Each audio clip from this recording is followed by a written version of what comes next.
What's up, everyone? Hope you're having a great day. Today on Clubhouse, it was a healthy discussion and conversation regarding the contract contingencies that need to be disclosed versus ones that don't need to be disclosed. And today we spoke about a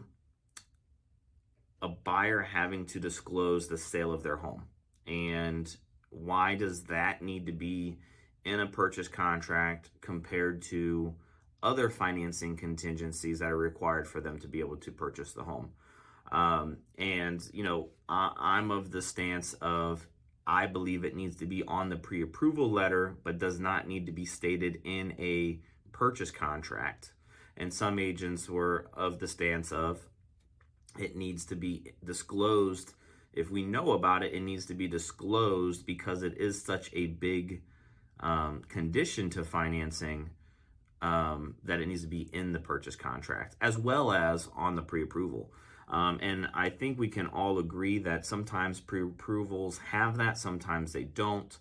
It was just one of those things of what's right, what's wrong, and what's best, and how to really fully protect yourself, as a real estate agent, how to protect yourself and your client.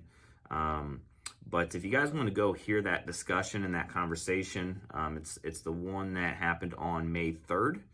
And I would love to hear your thoughts and your opinions. If you're in a different state, does your contract state, is there a checkbox or a box within your contract that has home sale contingency or not?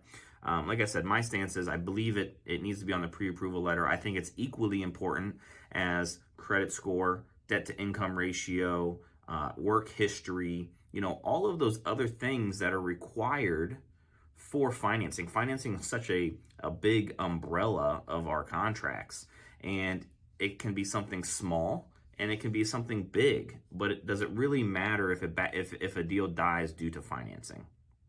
That's kind of my biggest question is, what's the difference between if the client, was pre-approved and it was and they were real close on credit score, and 15 days in something happens and their credit score drops and now they're unqualified, right? How is that any different than the home sale contingency happening because the buyer needs the funds in order to purchase the new home?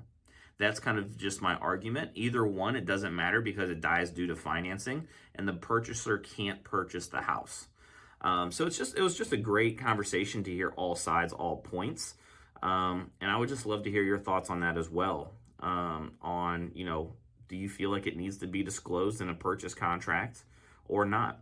And Darcy brought up, in that conversation, and I agree with her on this, that as a listing agent, you need to be making sure that you're asking these questions regardless of if it's in a contract or not, if the home is contingent on a sale, or are there any other things that are important to know regarding their offer and their buyer's willingness to be able to purchase, right? Especially in this market that we're seeing, buyers are pulling cash out of 401ks, unlimited appraisal gaps. You want to make sure that you have all of that information. And to Darcy's point was, it's the listing agent's fault that they did not ask those questions to get that information, because if that deal does fall through due to financing, the sellers are going to be asking you, well, what happened? Why didn't you know about this? And I totally agree with her on that as well. So great conversation. I hope to hear you on our calls on Clubhouse. I hope to see you there. Would love to hear your comments regarding this topic and this situation.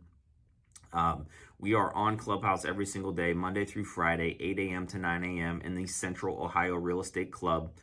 Come join the conversation. We're just there to help each other grow business.